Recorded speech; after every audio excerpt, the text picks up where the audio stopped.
Dear Mohanji, tell us more about your next retreat in Visoko, in Bosnia and Herzegovina, in June.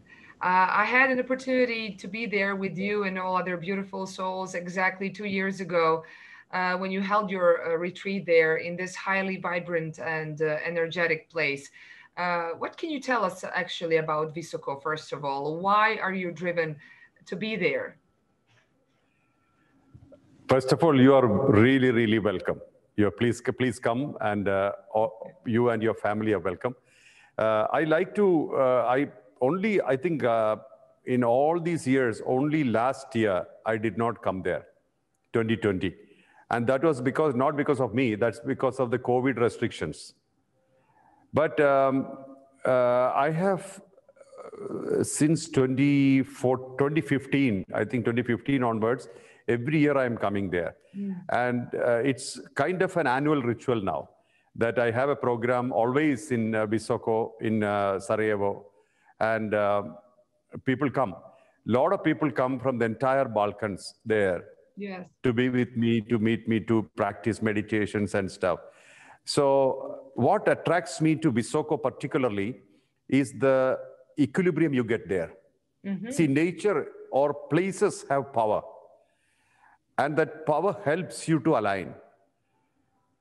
In fact, there is no need to go anywhere for you to align. But when you are in an atmosphere of calamity, noises, busy activity, alignment takes time. It's more difficult. When I say aligned, bringing the scattered mind into yourself. Being a unit. Body is here, mind is here, in the present, together, and you are fully yourself. So that state to happen, environments play a major role. That is why people go to Himalayas, people go to various places. Otherwise, actually, you don't need to go anywhere. After a while, you don't have to go anywhere. Once you're aligned, you're aligned. Like you're a graduate, you're a graduate. Yes. So Visoko particularly, I like that place. I like that energy. And all the people who come there with me will vouch for that as well. They all say that we would like to come back here. And of course, our close connection with Dr. Osmanagic, Samir Osmanagic, and his team. Very, very good people, wonderful people, very receptive. And also you feel like home when somebody loves you and you go there to that place and you're welcome, it feels like home. So that's another added advantage or added feeling. But fundamentally, the place has a good value. That place has good value. And when I bring people there, we meditate, we go through the tunnels, we sit there, we do transfer of energy. All those things happen in that premises, in the tunnel and outside. And that used to be an annual ritual for us. People come there and we conduct programs there. I have had time when half a month I was there, almost. Now this year we are starting mainly because of popular demand. You know, people like us to do something there. People ask, we would like to come to Bosnia. I can speak for hours with you like this, but time flies very fast as we speak about these topics. But I will conclude maybe with my last question. And it's a simple message about manifestation. It's a very popular, actually, word, maybe in the last decade almost. Manifestation, synchronicity, spirituality, new world, as you know, it kind of goes on and on and on. But I was wondering about manifestation. People really think that they can achieve something with their thoughts, and then they become what they think, actually. So they can somehow transfer the thoughts into the reality.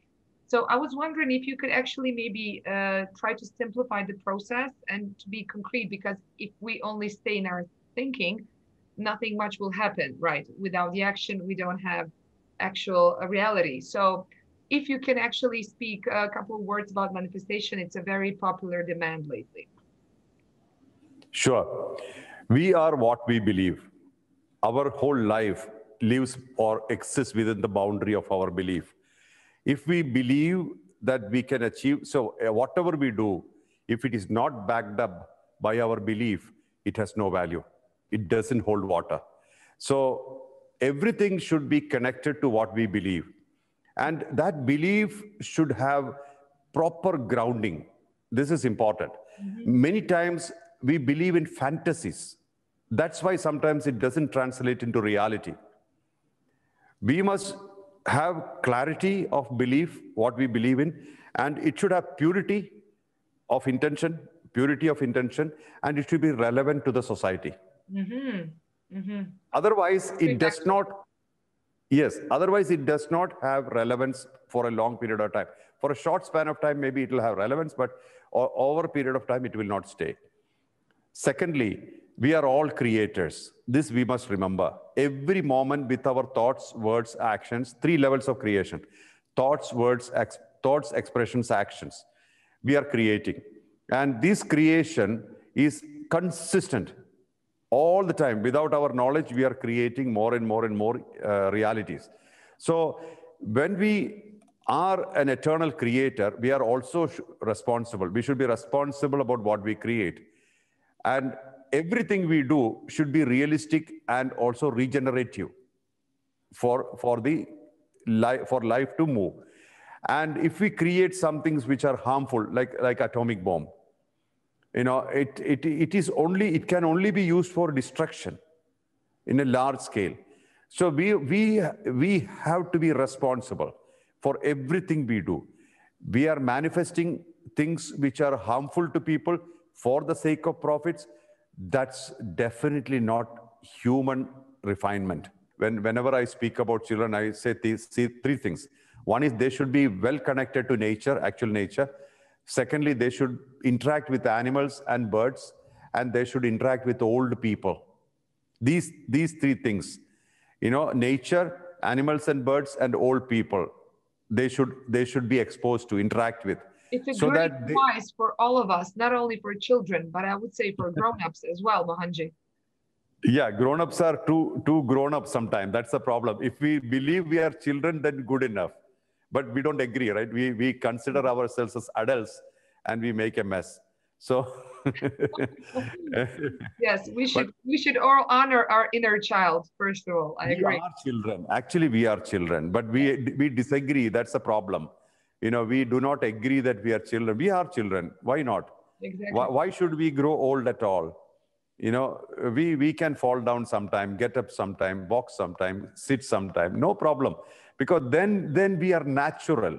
Yes, yes. So it's our birthright to be natural, but then society brands you as adults and sets behavior patterns induced on us. We need people, we need good life, we need to coexist, and we need to respect everything. It's a beautiful way to end up this conversation, and a beautiful message to spread across, I would say, all Balkan region. And everybody who is watching this, I hope they find a true part of the wisdom and light in your words, so they can put in their heart.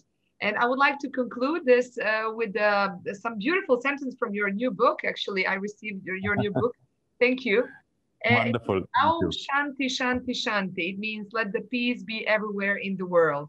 So I really thank you for this conversation, and I would really love this message to be spread everywhere.